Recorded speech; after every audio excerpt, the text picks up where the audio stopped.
Good morning, everybody. Happy Monday.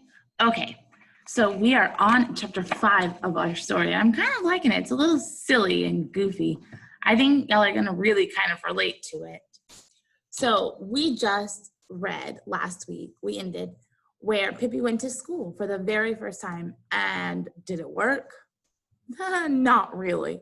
She couldn't really handle it. She was talking back to the teacher, but she wasn't ever being mean about it. She was just being Pippi. And so here we go, chapter 5. Pippi sits on the gate and climbs a tree. Okay. Outside Villa Kula sat Pippi, Tommy, and Annika. Pippi sat on one gate post, Annika on the other, and Tommy sat on the gate. It was a warm and beautiful day toward the end of August. A pear tree that grew close to the fence stretched its branches so low down that the children could sit and pick the best little red gold pears without any trouble at all. They munched and ate and spit pear cores out onto the road. Villa Kula stood just at the edge of the little town where the street turned into a country road. The people in the little town loved to go walking out Villa Kula way, for the country out there was so beautiful. As the children were sitting there eating pears, a girl came walking along the road from town. When she saw the children, she stopped and asked, "Have you seen my papa go by?" Said Pippi. "How did he look? Did he have blue eyes?" "Yes," said the girl. "Medium large, not too tall and not too short?" "Yes," said the little girl. "Black hat and black shoes?" "Yes, exactly," said the girl eagerly. "No, that one we haven't seen," said Pippi decidedly. The girl looked crestfallen and went off without a word. "Wait a minute," shrieked Pippi after her. "Was he bald-headed?" "No, he certainly was not," said the little girl crossly. "Lucky for him," said Pippi and spit out a pear core. The girl hurried away, but then Pippi shouted, "Did he have big ears that reached way down to his shoulders?" "No," said the girl, and turned and came running back in amazement. "You don't mean to say that you have seen a man walk by with such big ears?" "I have never seen anyone who walks with his ears," said Pippi. "All the people I know walk with their feet." "Oh, don't be silly. I mean, have you really seen a man who has such big ears?" "No," said Pippi. "There isn't anybody with such big ears. It would be ridiculous. How would they look? It isn't possible to have such big ears. At least not in this country," she added after a thoughtful pause. "Of course, in China, it's a little different. I once saw a Chinese in Shanghai. His ears were so big that he could use them for a cape. When it rained, he just crawled in under his ears and was as warm and snug as you please. Of course, his ears didn't have it so good. If it was very bad weather, he used to invite his friends to camp under his ears." Does it sound made up, guys? There they sat and sang sad songs while the rain poured down. They liked him a lot because of his ears. His name was Hai Shang. You should have seen Hai Shang run to work in the morning. He always came dashing in at the last minute because he loved to sleep late. And you can't imagine how funny he looked, rushing in with his 2 ears flying behind him like 2 big golden sails. The girl had stopped and stood, open-mouthed, listening to Pippi. And Tommy and Annika forgot to eat any more pears. They were so utterly absorbed in the story. "He had more children than he could count, and the littlest one was named Peter," said Pippi. "Oh, but a Chinese baby can't be called Peter," interrupted Tommy. "That's just what his wife said to him. A Chinese baby can't be called Peter." But Hai Shang was dreadfully stubborn, and he said that the baby should be called Peter or nothing. And then he sat down in a corner and pulled his ears over his head and howled. And his poor wife had to give in, of course, and the kid was called Peter. "Really?" asked Annika. "It was the hatefulest kid in all Shanghai," continued Pippi, "fussy about his food so that his mother was most unhappy. You know, of course, that they eat swallows' nests in China. and there sat his mother with a whole plate full of swallows' nests trying to feed him. "Now, little Peter," she said, "come, we'll eat a swallow's nest for Daddy." But Peter just shut his mouth tight and shook his head. Mm-mm. At last, Hai Sheng was so angry that he said no new food should be prepared for Peter until he had eaten a swallow's nest for Daddy. And when Hai Sheng said something, that was that. The same swallow's nest rode in and out of the kitchen from May until October. On the 14th of July, his mother begged to be allowed to give Peter a couple of meatballs, but Hai Sheng said no. "Nonsense," said the girl in the road. "Yeah, that's just what Hai Sheng said," continued Pippi. "Nonsense," he said. "It's perfectly plain that the child can eat the swallow's nest if he'll only stop being so stubborn." But Peter kept his mouth shut tight from May to October. "But how could he live?" asked Tommy, astonished. "He couldn't live," said Pippi. "He died of plain, common, ordinary pig-headedness the 18th of October, and he was buried the 19th, and on the 20th, a swallow flew in through the window and laid an egg in the nest, which was standing on the table. So it came in handy after all. No harm done," said Pippi happily. Then she looked thoughtfully at the bewildered girl who stood in the road. "Why do you look so funny?" asked Pippi. "What's the matter? You don't really think I'm sitting here telling lies, do you? Just tell me if you do," said Pippi threateningly, and rolled up her sleeves. Oh, no, indeed," said the girl, terrified. "I don't really mean that you are lying, but..." "No," said Pippi, "but it's just what I'm doing. I'm lying so my tongue is turning black. Do you really think that a child can live without food from May to October? To be sure, I know they can get along without food for 3 or 4 months, all right. But from May to October? It's just foolish to think that. You must know that's a lie. You mustn't let people fool you so easily." Then the girl left without turning around again. "People will believe anything," said Pippi to Tommy and Annika. "From May until October. That's ridiculous." Then she called after the girl. "No, we haven't seen your papa. We haven't seen a single bald-headed person all day. But yesterday, 17 of them went by, arm in arm."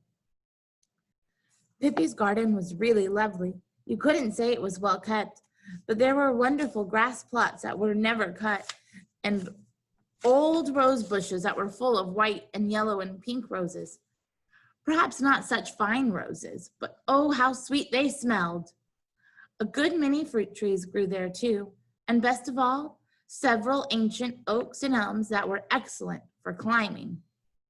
The trees in Tommy and Annika's garden were not very good for climbing. And besides, their mother was always so afraid that they would fall and get hurt, and that they never climbed much anyway. But now Pippi said, "Suppose we climb up in the big oak tree." Tommy jumped down from the gate at once, delighted with the suggestion. Annika was a little hesitant, but when she saw that the trunk had nubbly places to climb on, she too thought it would be fun to try.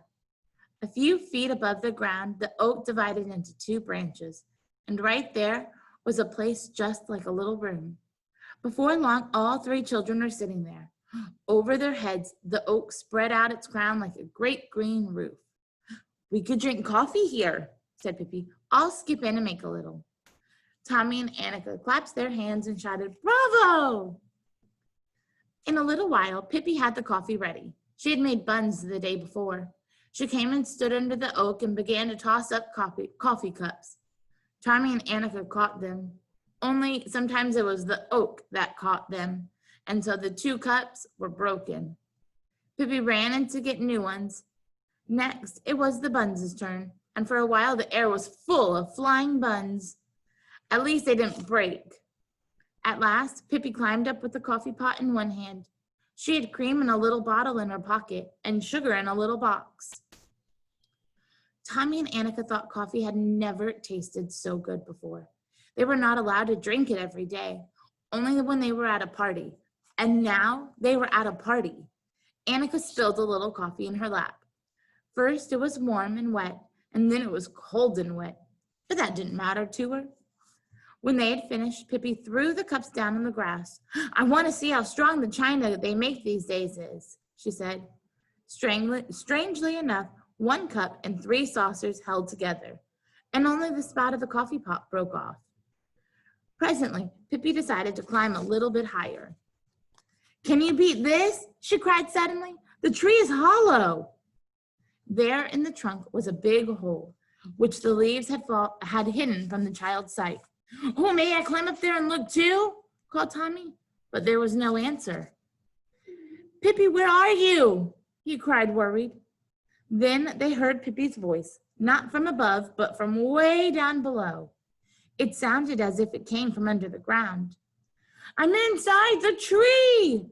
It is hollow, clear down to the ground. If I peek out through a little crack, I can see the coffee pot outside on the grass. Oh, how will you get up again? Cried Annika. I'm never coming up, said Pippi. I'm going to stay here until I retire and get a pension. And you'll have to throw my food down through the hole from up there. 5 or 6 times a day, of course. Annika began to cry. Why, don't be sorry. Why complain? Said Pippi. You come down here too, and then we can play that we are pining away in a dungeon. Never in this world, said Annika, and to be on the safe side, she climbed right down out of the tree. Annika, I can see you through the crack, cried Pippi. Don't step on the coffee pot. It's an old, well-mannered coffee pot that never did anyone any harm. It can't help it that it doesn't have a spout any longer. I forgot to show y'all the picture. Look, it's inside of that trunk. Craziness. Annika went up to the tree trunk and through a little crack, she saw the very tip of Pippi's finger. This comforted her a good deal, but she was still worried. Pippi, can't you really get up? She asked. Pippi's finger disappeared, and in less than a minute, her face popped out of the hole up in the tree. Maybe I can if I try very hard, she said and parted the foliage with her hands. If it's as easy as all that to get up, said Tommy, who was still up in the tree, then I want to come down and pine away a little too. Wait, said Pippi. I think we'll get a ladder. She crawled out of the hole and hurried down the tree. Then she ran after a ladder, pushed it up the tree, and let it down into the hole. Tommy was wild to go down. It was difficult to climb to the hole because it was so high up, but Tommy was brave, and he wasn't afraid to climb down into the dark hollow in the trunk. Annika watched him disappear and wondered if she would ever see him again. She peeked in through the crack. Annika! Cried Tommy's voice. You can't imagine how wonderful it is here. You must come in it too. It isn't the least bit dangerous when you have a ladder to climb on. If you only do it once, you'll never want to do anything else. Are you sure? Asked Annika. Absolutely, said Tommy. With trembling legs, Annika climbed up in the tree again, and Pippi helped her with the last hard bit. She drew back a little when she saw how dark it was in the tree trunk, but Pippi held her hand and kept encouraging her. Oh, that's a nice friend, guys. Don't be scared, Annika, she heard Tommy say from down below. Now I can see your legs, and I'll certainly catch you if you fall. Oh, that's a nice brother. But Annika didn't fall. She reached Tommy safely, and a moment later, Pippi followed. Isn't it grand here? Said Tommy. And Annika had to admit that it was. It wasn't nearly so dark as she had thought, because the light came in through the crack. She peeked through and announced that she too could see the coffee pot outside on the grass. We'll have this for our secret hiding place, said Tommy. Nobody will know that we are here, and if they should come and hunt around outside for us, we can see them through the crack, and we'll have a really good laugh. We can have a little stick and poke it out through the crack and tickle them, and then they'll think the place is haunted, said Pippi.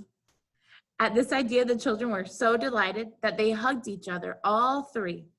Then they heard the ding-dong. That meant the bell was ringing for dinner at Tommy and Annika's house. Oh, bother, said Tommy. Now we've got to go home. But we'll come over tomorrow as soon as we get back from school, okay? Do that, said Pippi. So they climbed up the ladder, first Pippi, then Annika, and Tommy last. And then they climbed down out of the tree, first Pippi, then Annika, and Tommy last. All right, we are done with that chapter, guys. We're about halfway through our story. All right, I want y'all to share some good things with your family members. I know my good thing. This weekend, my best friend had a little baby, but it actually wasn't so little. This baby was 10 pounds big. Oh my gosh.